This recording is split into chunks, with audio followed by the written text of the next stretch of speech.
All right, so we can get a little feel for your sensibilities. What is your favorite medieval battle and why? John, you go ahead. Go ahead with that. I was about to say youth before beauty, but no. Well, I actually have one which is sort of I find endlessly fascinating. I mean, obviously, there's way more variety in this than people often think. Obviously, there's the stand-ins like Crecy, which is one I've studied a fair bit. 1346, Edward III. Pretty complex battle, a lot of drama. One of the ones that I keep coming back to is Tagenai, the 552 Narses versus Totila, the Ostrogoths, which I know, John, you're like that. It's a weird one. And it all goes back to a book I read when I was a teenager. It was Richard Natkeel's old Atlas of Warfare, and there was a map in there. I think it was in there of Tagenai 552. And just something struck me about that. I've always been fascinated by the whole Justinian. I don't research in that area, but that particular battle has always sort of grabbed my imagination as an interesting, fascinating encounter in a period of history which is not as well known, I think, as it should be. That was Daniel P. Franke. He's an associate professor of history at Richard Bland College of William and Mary in Petersburg, Virginia.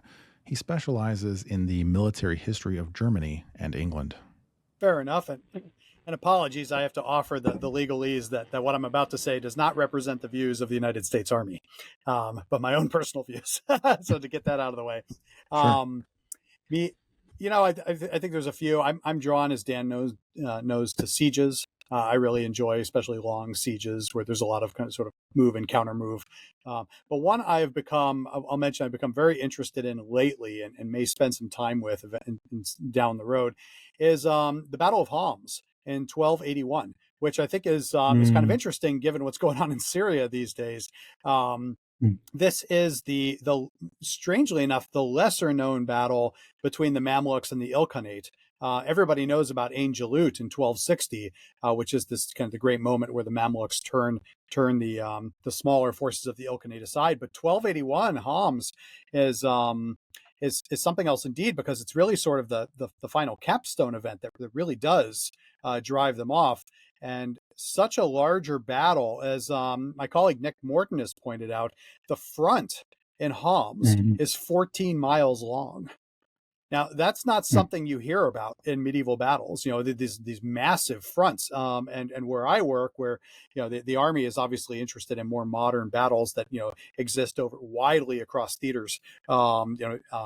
This is something where I can say, look, there are comparable things in the Middle Ages in terms of scope and geographical extent and topography and whatnot.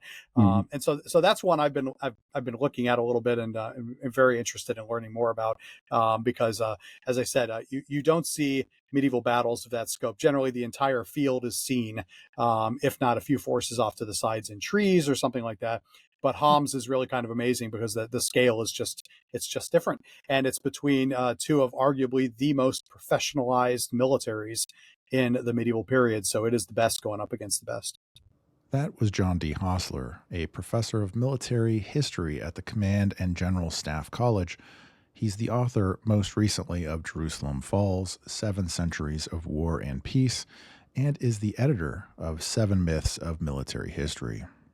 And you are listening to Just Feudal Things, a conversational podcast about medieval history with enthusiasts and subject matter experts. It's available on YouTube, Spotify, and Apple Podcasts. In this episode, I'm talking to John and Daniel about a book they just released on medieval military strategy. You can find links for that in the description, as well as links to their social media profiles if you'd like to follow them as well. I have not yet finalized the exact release structure of future podcasts. We'll figure that out after the holidays. I'll release the next episode probably in the first week of January. And if you'd like to follow along for that, you can find me on X at Memory Medieval. In this episode, we will discuss their book as well as military strategy generally, some common misconceptions, and medieval warfare. So let's jump right in. Wow, I got to say, well, you guys have not disappointed. You've picked some pretty interesting ones that I'm going to have to do a little research into later. And on that note, I will also add that I'm just a guy on the internet who loves medieval history, and that I didn't ask these gentlemen to talk in any official capacity. These are not official opinions. I'm just trying. This is for entertainment and entertainment purposes only, for maybe my own education. So I appreciate your time today. And you two have just released the Routledge Handbook of Medieval Military Strategy. And so how did that book come about? And what is the main objective that you were trying to put together with this book?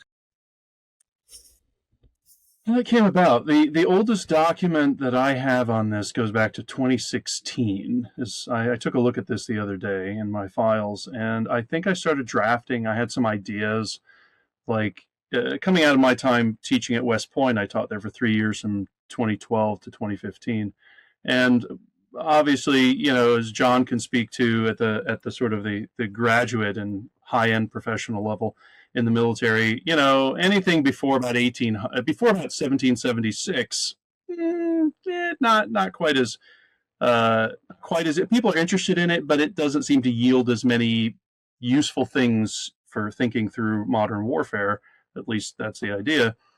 So one turns one's ideas or attention to, well, how can we communicate this, the extraordinary complexity of medieval warfare, and also that its usefulness, sort of as the Prussian theorist von Clausewitz talks about, in terms of using history to help prepare your mind for complexity and uncertainty. And I started to think about, well, we could talk about what sort of modern concepts do we see in sort of medieval warfare, whether, strategic pivots from one area to another, or, insurgency or counterinsurgency. And one thing I thought about was, what about strategy? Because there were a couple volumes out about modern strategy, which is strategic studies, its own thing, and then there's a volume on ancient strategy. I thought, well, what about medieval? I started drafting some ideas, and eventually, you correct me if I'm misremembering here, John, I think I sent you a table of contents. I was like, hey, I'm thinking of this thing. What do you think?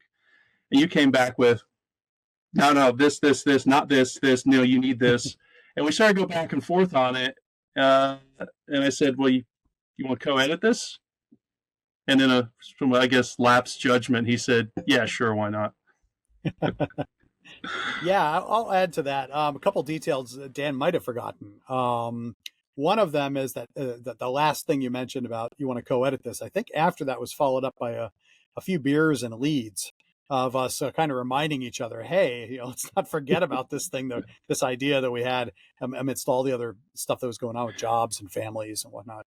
And the other thing is, and I don't know, Dan, if this ties into your dateline of 2016. That's also the year in May that I gave the keynote at Kalamazoo at the International Congress on strategy. And so I don't know if your musing came before I gave that paper or after I gave that paper. Or I think it came before, but when you gave it, I was like, oh, we have momentum. There's momentum here, because I remember thinking that, because I was like, wow, this is, this is, and then it gets published, and it's especially within military strategic circle. I mean, this is, if you want to talk about pre-modern strategy, you have to quote or cite your essay.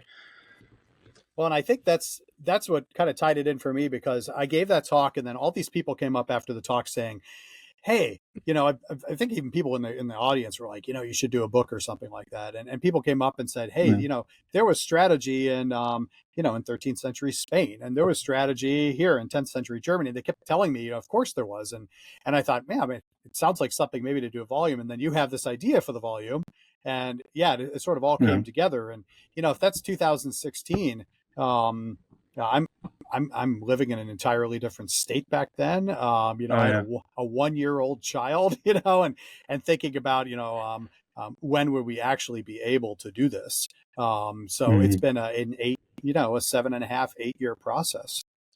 Yeah. And I was wrapping up a year. I'd finished at West Point, struck out on the job market for that year. I was doing the adjunct, enormous number of courses circuit, but trying to sketch stuff in my spare time. And then just getting ready to move to the current position I have now, which is in Petersburg, Virginia. And I suppose I should add a caveat, like nothing here represents the views of the state of Virginia, who I guess technically is my employer. Not that they care one way or another, but so yeah, a lot of stuff happened. There's a lot of time between idea and then, hey, we should do this, get the contract. I think it was like 2019 or 2020. I don't know that we moved on this right away, because at some point, and I couldn't find this in the messages. At some point, I said, here's the table of contents I have. And that's when we started to get, because as soon as we said, okay, let's do this, then we start shopping the project around.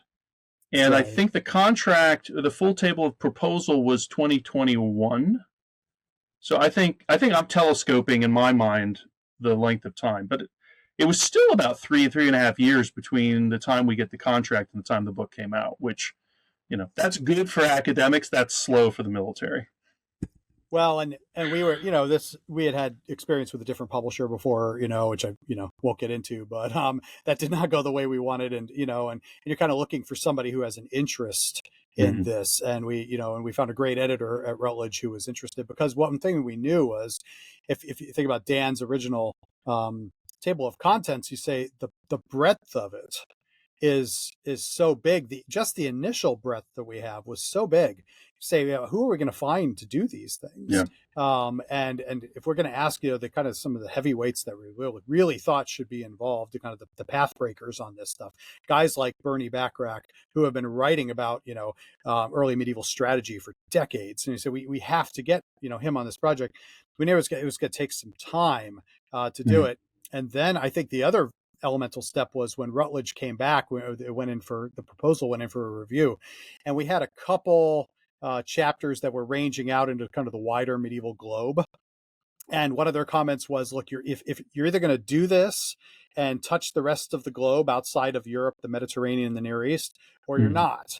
And we talked about it, said, well, what do we want to do? And we said, well, let's go for the globe.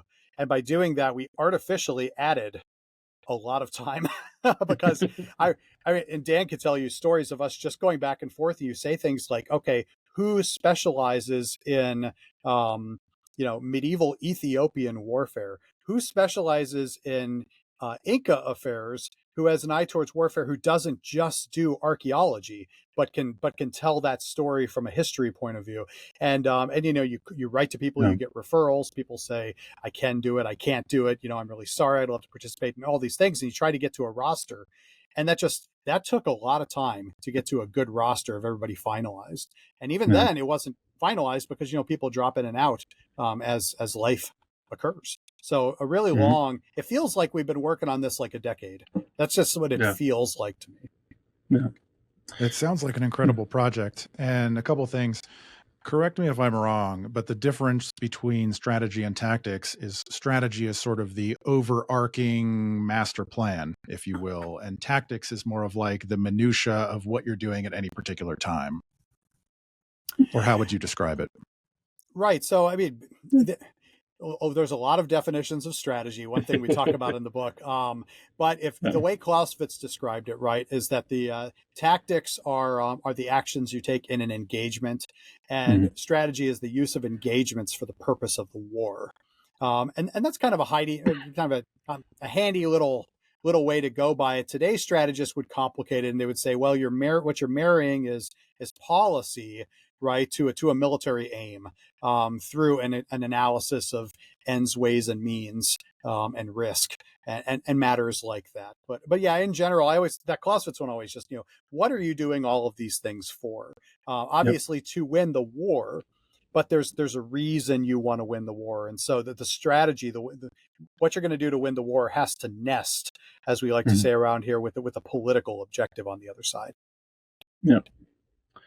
Yeah, that's actually something I think one of our contributor chapters, George Theotokos, gets into with basically especially how the Byzantines or the East Romans looked at it, like strategy. This is, in this case, the skills of the general, and then they come up with this distinction of with tactics, which has to do with kind of that.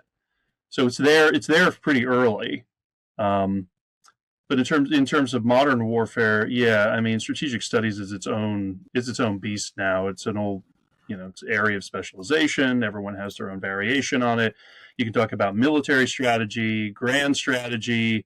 Then sometimes people say national strategy, and then you have books about whether grand strategy is even a useful concept, and people say no, it absolutely is, but we have to be clear what we're talking about. Yeah, it can get very it can circle around a lot. So yeah, we tried to keep to pretty straightforward, pretty simple. You are coordinating ends, ways, and means. What is coordinating your resources and your means for achieving the objectives of the war, and determining what the objectives of your conflict are, and then trying to make that happen. So it's not battles per se, as much as it is thinking about why are we fighting and what resources do we have to accomplish that why. Right. Or you could say, we're using battles as a way to achieve whatever ends you're looking for. If they were seeking battles, that's a whole other debate we can get into down the road.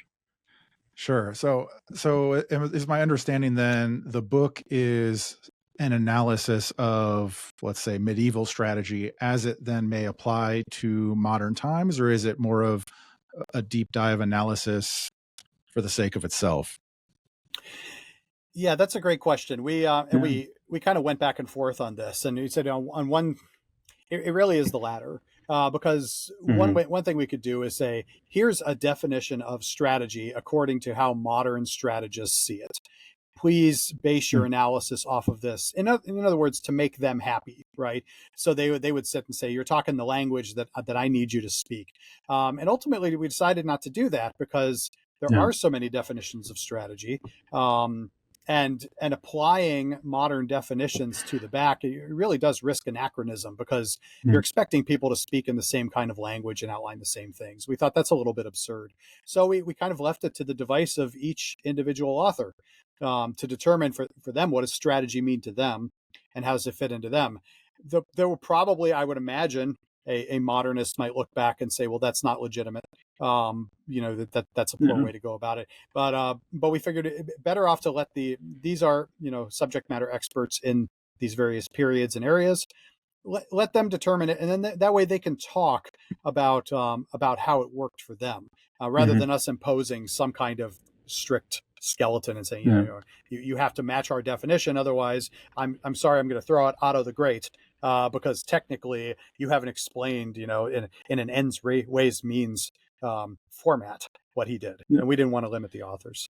Because Rutledge had a little bit of heartburn over that. They're like, "Oh, which you don't like." Well, but it is the way to go though, because areas where our contributors may not have the exact same ideas, but that's a fruitful area of discussion as well. So it all, I think it all works in the end. Obviously, you want people. I would like people sort of certainly in the military schools to sit up and pay attention, be like, okay, yeah, there's something here. So maybe down the road there's a way to say like, hey, that field manual? There's examples of this, and we can turn it into that. But this is, I think it's an absolutely essential first step to say, no, it did exist. And we may not all agree on precise definitions. We can all agree that there's a there, and here's all these studies of how strategy existed. Okay. And so one more question directly about the book. And for anybody listening, if you want to check it out, we'll have a link in the description below. It'll be on Amazon. And so is there any, let's say, cool example that you can give us, maybe whet our appetite a little bit, tell us a little bit, something that, that's pretty exciting in the book? Do you have a favorite chapter, Dan, you want to mention? I know I've got a couple. I have a few. I like them all. They're all, and actually I have to say, like, I've done, you're on, I don't know what, book 8, this is book number 2 for me, but this is the first one I've actually indexed, and I have to say indexing, I got a lot out of that, like carefully obviously you read them for editing purposes, but to go through and begin to really focus on the contents. But a couple chapters that really stood out to me. Um, Lawrence Marvin's chapter on insurgency, that gave me a lot to think about in terms of how would they even view, like, we just accept today the idea of, and you expand on this, John. We accept as a matter of course today sort of the legitimacy of popular resistance, right? If the people do not approve of their government, they have the right to dissent, or if it's imposed, to resist. Marvin is very careful. Like, they wouldn't have looked, governments, religious institutions, they would not have viewed it that way. Obviously, there is resistance, but it's going to be couched in certain ways. So how do we even think about insurgency and counterinsurgency as sort of strategies of unconventional warfare? That one stood out to me probably the most. Another one I was interested in would be simply because it's in one of my areas, is David Simkin on military professionalism in medieval England. So I have a lot of background in that area, and it kind of revisits in a way that debate of, like, in order to have strategy, do you need to have military professionals? Like, can amateur? I mean, obviously, at some level, we can say amateurs come up with strategy if they don't do it full time. But what does it mean to have a professional military? And what is the impact of having something we would call professional on your ability to execute? So those two, and then also I guess the other one would be navies. I would like to have revisit something and talk about pre-modern naval strategy. And Susan Rose really made that point. Like, technology really limits what you can do with navies. With the exception of parts of the Mediterranean. But until certain technological innovations come out, there's just not much. Like, you depend on the wind, you depend on the tide, you can float these things and try to catch the wind, but you can shoot projectiles, but until we get to some of the early shipborne missiles, so a lot of stuff to think of. Those three chapters, I mean, they're all fantastic, but those three gave me a lot to think about, particularly for my own interests. Yeah, and I would say I think what's great about the volume is that Dan's right. Every chapter, and everybody says that about their books, and it's all amazing, right? I think because we have so many top experts, and where we found somebody where some of these other ones, it's just amazing early career scholars who have really found these areas that have been neglected and have really exploited them to gain us some interesting insight. It's just, you look across, you just sort of say, wow. I would say, just sort of in broad strokes, I mean, I think what our authors do that's interesting is some of these chapters outline what could be read as direct retorts against sort of modern, what I call conceits in the introduction. David Bachrach and John Haldon both have essays on grand strategy. That grand strategy absolutely existed in the Byzantine Empire and in the Ottonian dynasty. But you read through these chapters, you can't walk away with anything else than that impression that they absolutely did have a grand strategic outlook.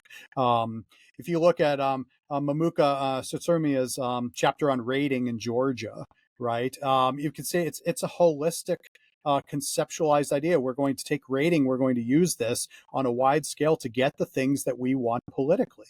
It's strategy. You can't, even though nobody sits down and says, now here's our strategy, we're going to outline it, right? And they're doing that, they're doing that in Georgia and some of these other places. You just kind of step back and say, wow, this is really impressive.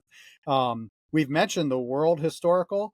Kaushik Roy has two fantastic chapters on early and high medieval India in the Gupta period, India in the Delhi Sultanate, which he just goes, and he's a fantastic military historian. He just goes step by step and says, look, here's the strategic underpinnings. And so I like that we have so many that sort of have that retort and say, look, here it is. Here's the strategy. Mm-hmm. At the same time, I like the ethic of the authors. If you look at Helen Nicholson's chapter on the Knights Templar and the Knights Hospitaller, really on all the military religious orders, she's very careful to say, here's where we can detect strategy and here's where we can't. right? No big claim that everything they're doing we can tell is strategic. We're limited by the evidence. This is really tactical. If we're being honest about it, it's not strategic, but here it is. And I think that kind of judicious saying this is we know we have limitations in the field. We don't have great strategic literature the way that modernists do, but it's intellectually honest. I think it's refreshing to see here's what we know and here's what we don't know. And then I'll just throw out as one that just an essay that just kind of, as I said, they're all impressive, but just kind of blew me away the first time I read it is John Thornton's piece on the Kingdom of Congo, which, if teaching Western Civ and world history and taking those courses and reading about it, and you always hear this story about, well, here's the King of Congo, and he buys some guns from the Portuguese, and then they take advantage of him for slaves, and then eventually Congo kind of gets dominated by the Europeans, and it's all over. You read that chapter, and what you see is a series of incredibly politically and strategically savvy native kings of Congo absolutely using the Portuguese to get the things that they want, getting involved in treaties and alliances to pursue their political purposes. And you see these Portuguese running around fighting these battles. And after a while, you wonder, it doesn't seem like they're fighting these for the princes of Portugal. They're kind of doing the behest of the King of Congo. And they keep that going for almost 2 centuries. Which I found is fascinating. I think it's indicative of the volume where you look at a place in the world and you say, oh, I know this story there. That's an easy, simple story. I learned that a long time ago. And then you dive beneath it and say that, no. This is far from simple. And I really kind of walked away from that one and all the African chapters with kind of a newfound respect for, we look at these societies and we tend to say, well, these are the things that make a place up to contemporary standards, a properly functioning government, the kind of military we would like to see. And what you see are some very strategically astute leaders using what they have to pursue the policies that are in their best interest. And all those Africa chapters, you walk away with that thinking they knew exactly what they were doing. Did it always work? No. But they knew what they were doing. They had a plan. Just because they didn't write it down in explicit terms doesn't mean that it didn't exist. Yeah, I'd say that for Gerhard Schwann's chapter on West Africa, which struck me very much because obviously I teach a lot of world history into Mali, Benin, Songhai, and wow. The other thing about that too, to follow up on what you said, John, about Helen Nicholson and the limits of evidence, a couple of those chapters, Schwann's chapter on West Africa is one of them. I think to a certain extent, Thomas Conlon's chapter on Japan as well. What do we do? How do we recover a sense of this? And also, I think the David Brown's chapter on the Inca.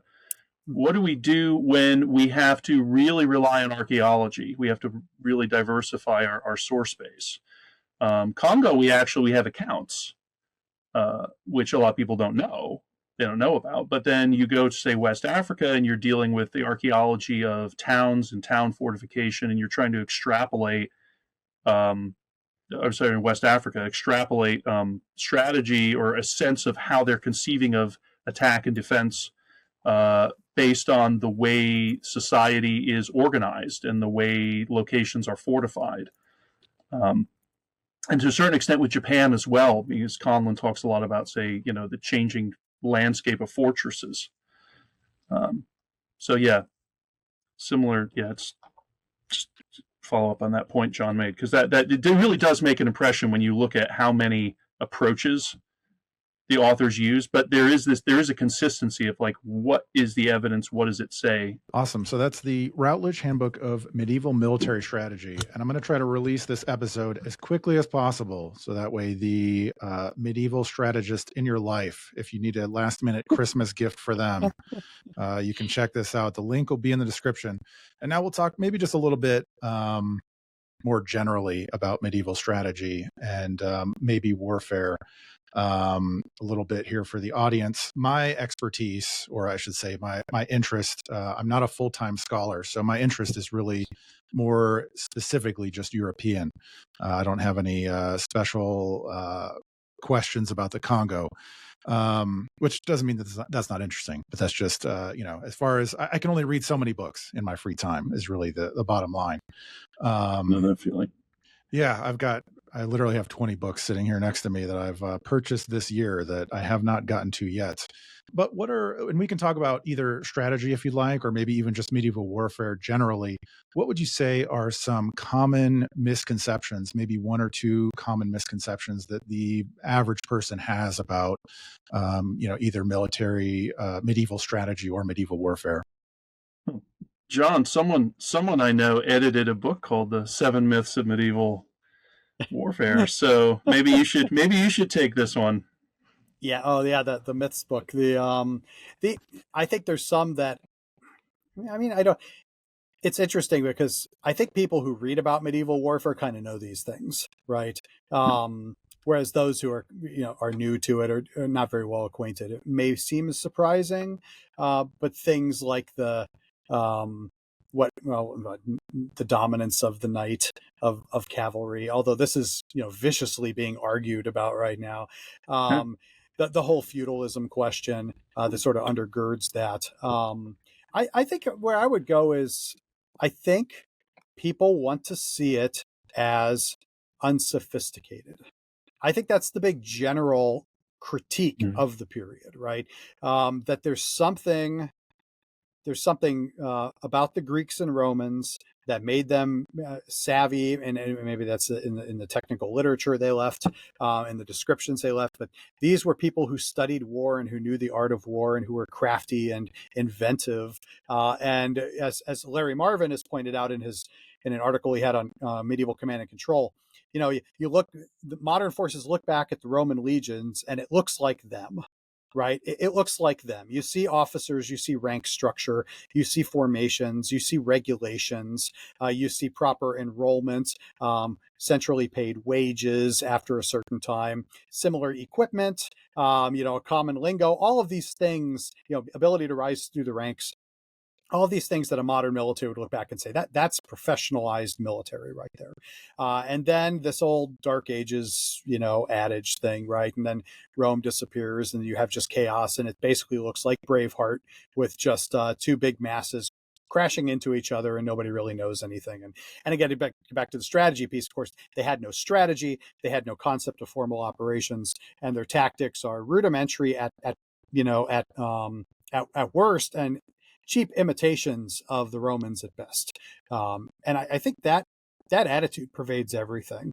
And the more you study it, the more you realize that is simply not the case. I remember at a conference a few years ago, one of our friends, Kelly DeVries, was, kind of got a little testy with somebody in the audience, and was something, like these guys knew what they were doing. They're very, very smart. No one looks at World War I and says, look at that carnage in 1914. Clearly, no one there knew anything about the art of war, right? No, they're all very well studied and they know their business, right? But I think getting over that for the medieval period has been very, very difficult. And what I've always pointed out is if you look back, really starting with the works of Bernie Backrack, but really I would say, I think the 1990s forward, where you start to see a real concentration in this. I mean, we've had 30 years of very specific, very well done works of scholarship that absolutely destroy this notion. And it vexes me because I think people simply aren't reading it. They're not looking at it and think about their predispositions. They'll have like Delbruck's 5-volume set on their wall and say, well, that, pull out the medieval one, and that's what I need to know about medieval warfare, right? And so I think if you're up on some of the more recent literature, you don't have to read it all, just a few representative pieces. I think you very quickly find that it's difficult in any period to organize a society for war.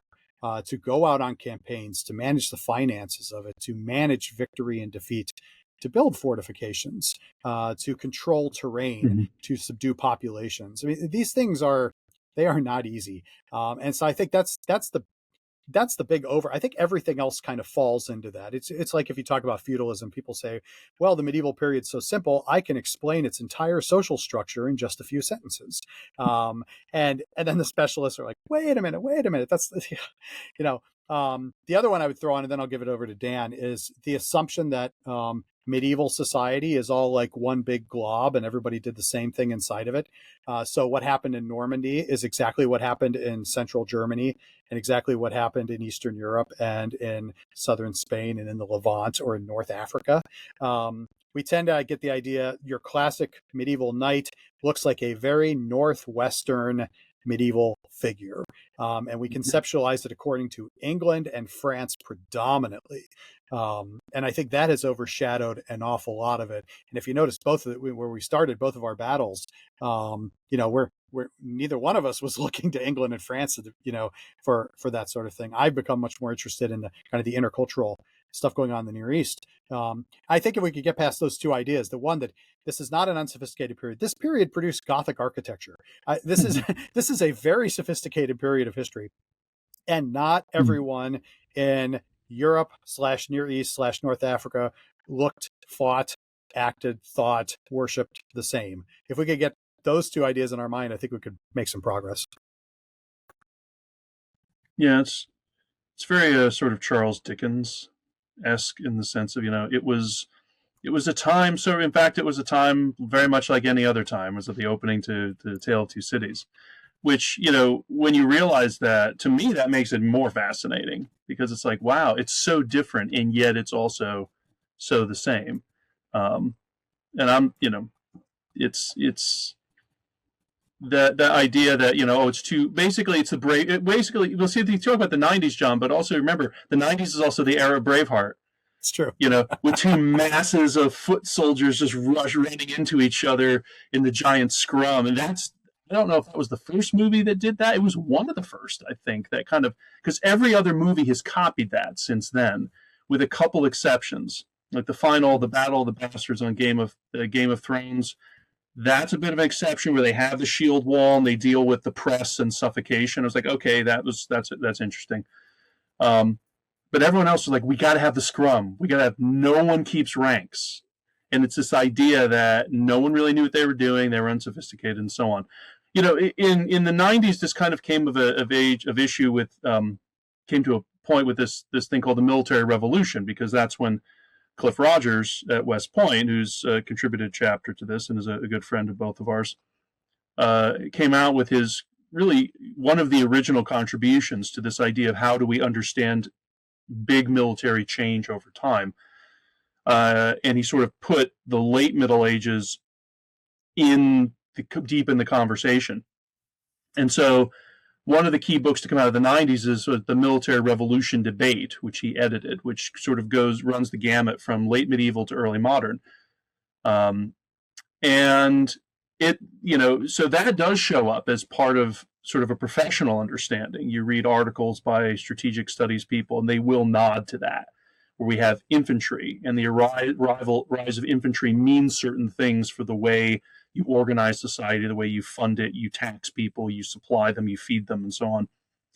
And then the gunpowder revolution, and that's been stretched in every dimension. I mean, Peter Lorga, Vanderbilt, has done enormously good work on that. Cliff Rogers has been revisiting this and looking at some of the earliest instances of where gunpowder weapons are important in deciding sieges. He did an article a few years ago on that. And then you have the comparative work, which I try to tell my students about, although they don't. They look at me like, what is this guy going on about? Sort of Antonio Andrade's book on the gunpowder age, where he compares Europe and China, like two opposite ends of the Eurasian landmass.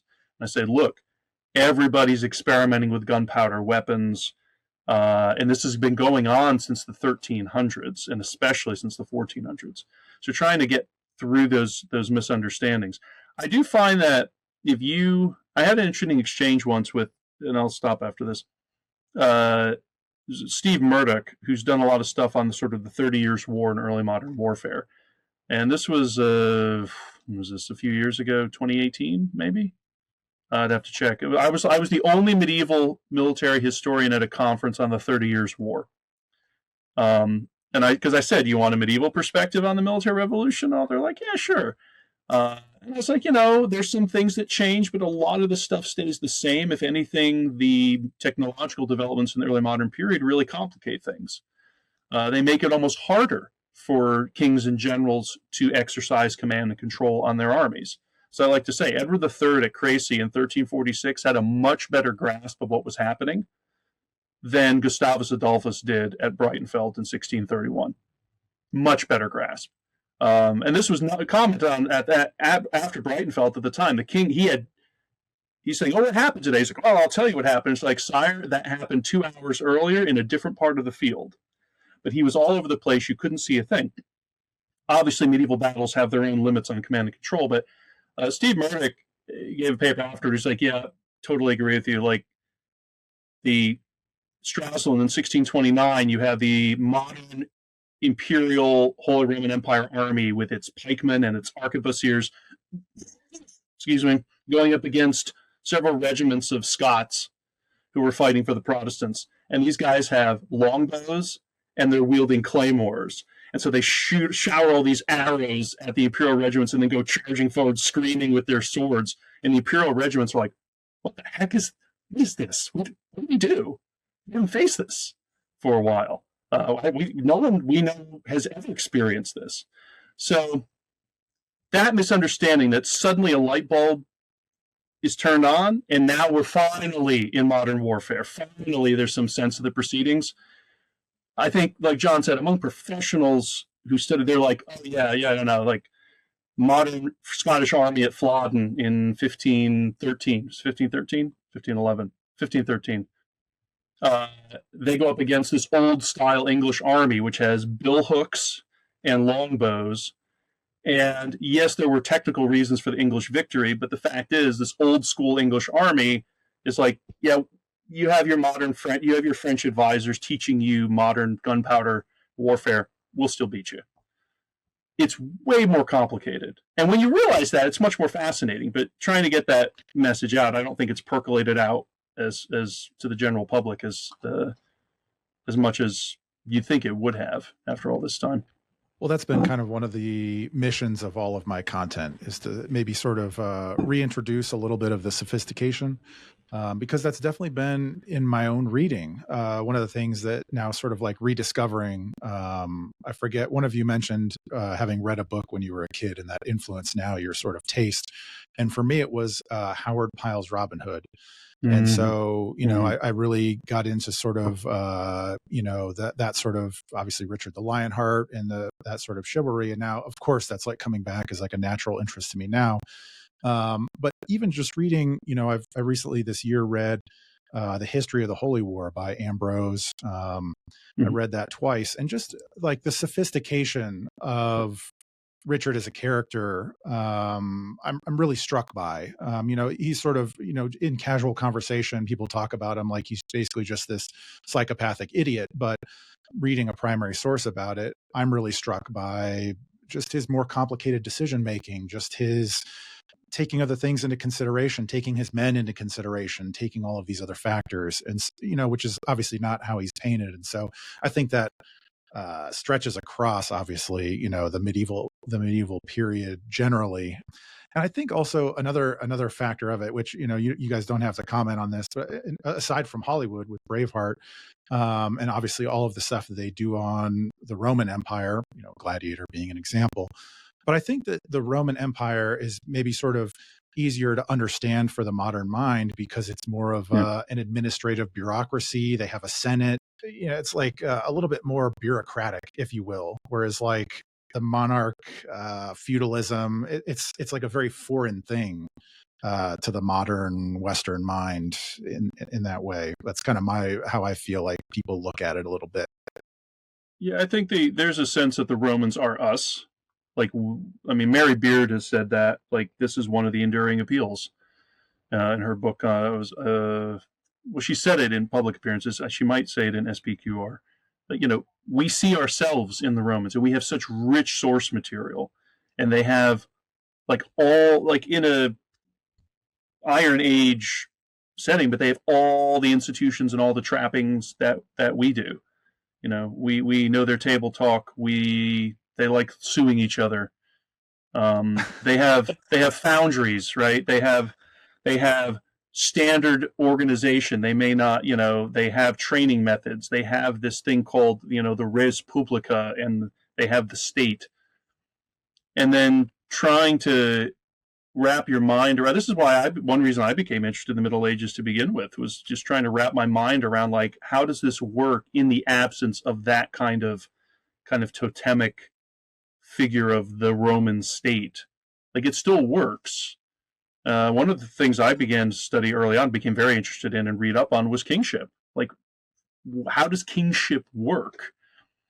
Because it's not eventually it becomes the state and it reemerges. But like you were saying, yeah, it's like, wrap your mind around this is not as, it's a challenge. The other thing I think we haven't mentioned, which I think I mentioned at some point in my conclusion of this, is there's also the issue of chivalry, which I think has muddied the waters a lot on understanding the Middle Ages and understanding warfare, because it becomes a catchphrase that people can use to say, well, there's chivalry.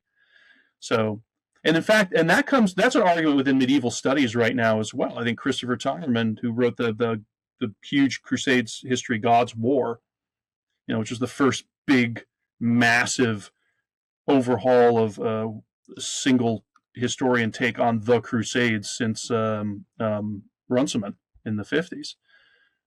He gave a talk a couple of years ago where he's talking about how, there's chivalry and then there's the whole medieval movement about logic and reason, and the two don't mix. And it's like, well, so you mean then, these medieval commanders, they're irrational, in other words. Go, yes, definitely. It's like, I don't think so. But this is an argument within medieval studies right now.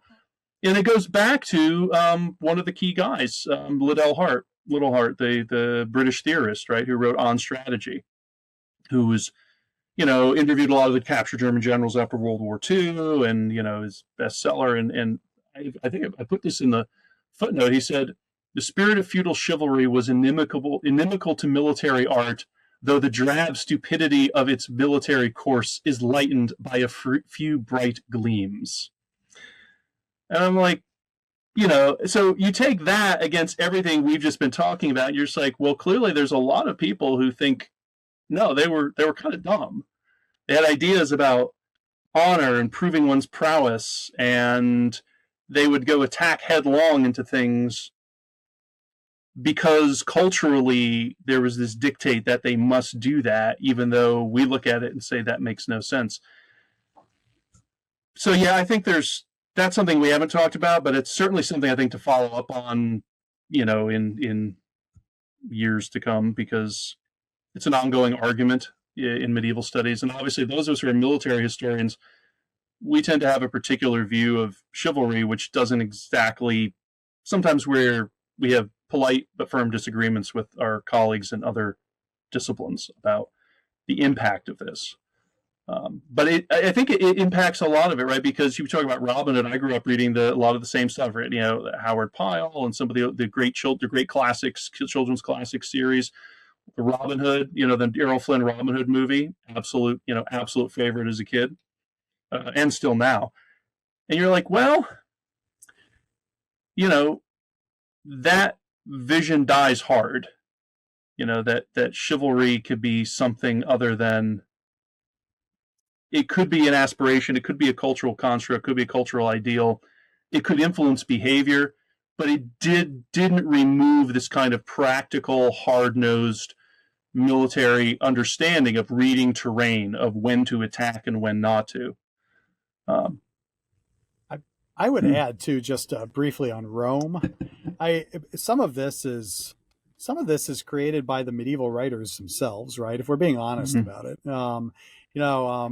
The backracks have really emphasized, the extension of Rome, of Roman notions very deeply into the period. Surviving bits of institutions, culture, military practices, right? And then by the time you get to the 11th and 12th century, you have people like I've written about, like John of Salisbury, who are absolutely praising the Romans and using anecdotes from them to make points and saying essentially we stand on the shoulders of giants and we ought to listen to these people and think ourselves, but also we have to respect them. And then in the Renaissance, it's all about a return to classical models, and it's not just us that is That's true. fascinated with ancient Greek and Roman. The West always has been, and so it makes sense that in the popular sphere that's going to continue. What I just emphasize is I say, look, the medieval people, they loved Rome too, for a lot of things, but they did find ways to use Roman notions to pursue what they wanted, and then to improve on Roman notions. I mean, Roman building styles are kind of a classic example, right? Technologically inferior to the Gothic, but there's a heritage there. There's a reminiscence. People don't care. They want it anyway. I don't care if my dome's going to fall down. It looks Roman. It's awesome. So I think we're captured by the same things, and and it doesn't bother me so much. It's just saying, look, if you really like, kind of the great institutions of Rome and all of this stuff, then you need to look at, Byzantium is Rome continuing on. And, in work that I've done, if you start looking at the institutions of, say, the Ayyubid Sultanate in Egypt, it's a very sophisticated things going on. The Mamluks, who have a modern professional force, and I would argue there had been modern professional forces in that region all the way back to the Fatimids in the 10th century. There is this sophistication. We need to learn more about it. I'm very encouraged that there's an awful lot of Arabic documents really in the last 10 years. Translation has been accelerating on those. And I think in some cases it can tend to be just a problem of, are those sources available? Can people read about them? You mentioned Ambroise, right? Writing about the Third Crusade, which is, it's a fantastic text, right? Well, it's been it was written in Old French. The West has had it forever. That's not the case with some of these Near Eastern sources. And I think the more that is out there that people can access, the more people will start naturally reading about, you talk about chivalry, Dan, chivalric aspects in Islamic warfare. It's absolutely there. It's in different terms. It's couched differently. But it's there. And there's a reason that late medieval French authors looked back and they saw Saladin as a model of chivalry. There was something that spoke to them about what he was doing. And so I think just more awareness is something that I don't want to say solves a problem, because I don't know that it's a problem per se, but gains the period more exposure and allows everybody to sort of understand and enjoy it more. So maybe one last question here that sort of integrates all of these together.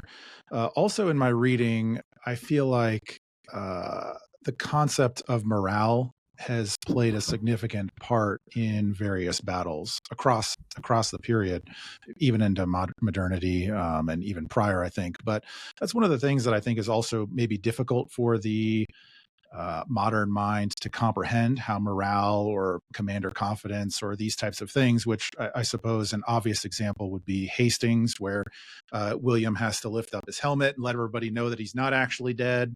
And then maybe Harold lifts up his helmet and he gets shot with an arrow, and that's the turning point of the battle, something like that.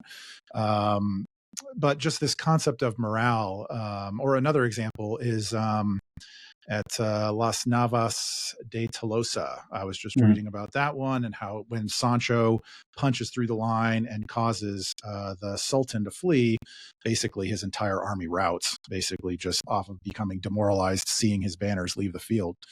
So how do we sort of wrap our heads a little bit about how morale sort of fits into maybe strategy or warfare? I'll go ahead, Dan. No, I was going to say, go ahead, John, because this is, I think, an area where sort of professional military and psychology applications have really made an impact. So yeah, you go ahead and this is a period. This is a period like the classical period, like the early modern period, where it's very important that your leader is present. That doesn't have to be your political leader, but your general is present on the field, and that he or she is moving the pieces around and leading you competently so that you get a victory, right? And in the absence of a person like that, then morale is going to drop, because it's presumed that certain things are lost. In my work on Acre, there's a battle in October 1189 where the Crusaders reached the tents. They reached Saladin's tents in a battle in October. And the commentators figure that they're saying that everybody thought it was lost. It's over, right? Because if they've penetrated through our forces, if they've gotten all the way to the Sultan's tents, there's a rumor that they're looting the Sultan's personal belongings. It's a massively demoralizing event, right? And then he pops up again. It turns out he's okay. And he rallies them. He says something like, on for Islam, and that message carries. And all of a sudden, they're reinvigorated, they're rejuvenated, and they start to charge, and the complete battle's turned around. So that personal aspect, I think, is very, very important, and it still is in modern warfare. But not to the extent of something like an overall commander, right? But it's the principals who are leading you in the field, whether it's a squad commander, a company commander, a battalion commander, something like that. If they go down, it reverberates, right? It has an effect. I think what's interesting when you talk morale is all military units, for I think as long as we have recorded military history, have found ways internally to work on it. There are traditions, there are customs, there are rituals that units will undergo to reaffirm the fighting spirit, and to get people to not only fight, but to stick around. I mean, we have to remember all the way into the 18th century, and if we're being honest, really much longer, but sort of famously in the 18th century, you have entire regiments of Austrians and Prussians deserting, right? Just walking away from the field, just leaving, because it looks like the battle is going to be turned, and struggling how to deal with that, how to deal with despair, with disbelief, with something that it looks like you might be losing, but in reality you can actually pull this out. I think commanders are always struggling with that, trying to figure out how to make that happen. And we have some famous example. Williams is a very famous example, because physically it's not just that he shows up again, but mounts up on his horse, right? And it's a kind of a vertical symbol, right? People can look up, and the sources are always a little. You read these things sometimes. It's almost like the clouds break, a ray of light beckons. Everyone inclines their head upwards and sees the visage of William the Conqueror, and here they go, right? Maybe it happened like that, but it's more like rumor. It's like, hey, he's not dead. He didn't run away. He didn't abandon us. We still need to do this. The trick is, and Dan knows this well, you always have to come back to the source material. For us to be able to get a bead on that, we have to have some kind of commentary, somebody telling us that it actually happened. And in medieval studies, the thing that makes it difficult is if your sources are not witnesses. If they are hearing about these things later on, then you've the idealism pokes into it, the rumor, the folklore, right? Again, to get back to Ambroise, he's there at the Siege of Acre. He sees these things, even if he didn't see it in the immediacy. He's definitely part of the scrum as the crowd is like, swelling back and forth, thinking about running away. Where do I hide if they're coming through? He gets that experience. In modern warfare, it's much easier, especially the gradual institution of oral histories and taking testimony from people who were there and getting doing after action reports, and then immediately afterwards saying, what are our lessons learned, what have we figured out. It's so much of a formalized process now.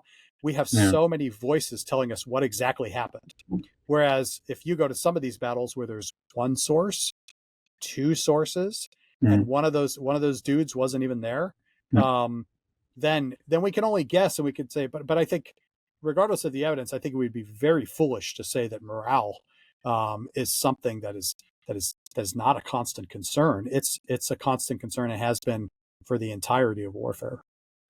Now, let me give a quick example on this especially from my own research and some stuff I'm working on right now. I mean, the example that I'm actually dealing with, writing on this week, is Lignano in 1176. Emperor Frederick Barbarossa goes down. His army's like, there goes the banner. Don't see the emperor anymore. Okay, we weren't doing well anyway. Time to get out of here.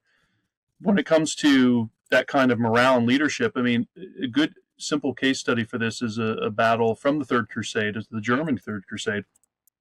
14th of May, the German Crusade army is coming up against one of the full Seljuk armies, The prince has decided, no, that's it. We're going to stand. We're going to stop these guys once and for all. Very simple for the Germans. The emperor doesn't have a lot of tactical decisions to make. They're blocking the road. We have to clear the road. We're going forward. I've calculated the battle line was probably upwards of a mile long. So like he can see a fair bit of it, at least initially. They have different divisions. The Imperial Marshal leads the first charge. This is all in Graham Loud's collection of the Crusade of Frederick Barbarossa, the sources, his collection of translation of the sources on this. They break through the first Seljuk line. The emperor follows up with a sort of a 1-2 punch, and they push on to the second hill, which is the Prince Qutb ad-Din's command post. They run through that, and at that point, the various Seljuk commanders like, okay, we're not stopping these people. They pull back. There's two different versions of the history on this. The one is the history of the Pilgrims, which is, we don't know who the author was. The main one is called the History of the Expedition of Frederick, the HE, the Historia de Expedizione. That was later on attributed to a monk named Ansbert or Ansbertus. We generally don't call it that anymore, but connected with a monastery in Austria. So at some point there were accounts. They got back to Austria. They got remade somehow. This is highly debated in the technical literature. At some point, the person who wrote what becomes the main account of Barbarossa's crusade said, and after the battle, the emirs talked to the prince and said, why did you think you could defeat these Germans who fight with the strength of hundreds of thousands and so on? Okay, that's likely. Well, first of all, if you were there, I don't think you were there, and you certainly, would you have had access to that conversation, or how? I don't see how that would go. The other one, this History of the Pilgrims, we don't know as much about it, seems to rely on some similar reports. Very interesting. That reports a conversation where the emirs are berating Prince, and they're saying, look, what did I tell you? There's no need to try to stand and fight. We can do standoff archery attacks is what we should have been doing. This has worked so far. Why? I told you that wasn't going to work. And so you're trying to piece together, like John said, like, what do the sources say? And sometimes you get stuff which is like, we want to show that miracles happened. St. George was in the clouds. Not to say that he wasn't. But then you also have these other accounts, which is, it has this ring of truth where there's a debate about actual operations. And then what's the emperor's role in this? In his case, very simple. We have to clear them. You charge first. I charge second. We're going to clear this road. And hopefully I don't fall. But if I do, well, in this case, it's a crusade. They have a lot of spiritual reasons that will work psychologically to maintain their morale. So, yeah. All right, fantastic. Well, I want to thank you, gentlemen, for your time. It's been a great discussion, and I'll let each of you have the final word before we head out here. And if you want to let us know what you're working on, what everybody can look for, and then we'll wrap it up. Well, I'm currently working on a biography of military study of Frederick Barbarossa, and hopefully that will be out by the end of 25 or early 26 with Pen and Sword Press. And then I'm also working on a study on medieval military intelligence and medieval warfare. I've hopefully this year it'll be coming out. It just passed peer review, a book on Third Crusade, New Interpretations, co-edited with Stephen Bennett. 13 really good essays, including one by Dan there, about the Third Crusade. And then my monograph project is my next book. I'm working on a military history of the True Cross, a global history from the 4th to the 21st century. And that will, it's due next year. And so that will be with Yale University Press.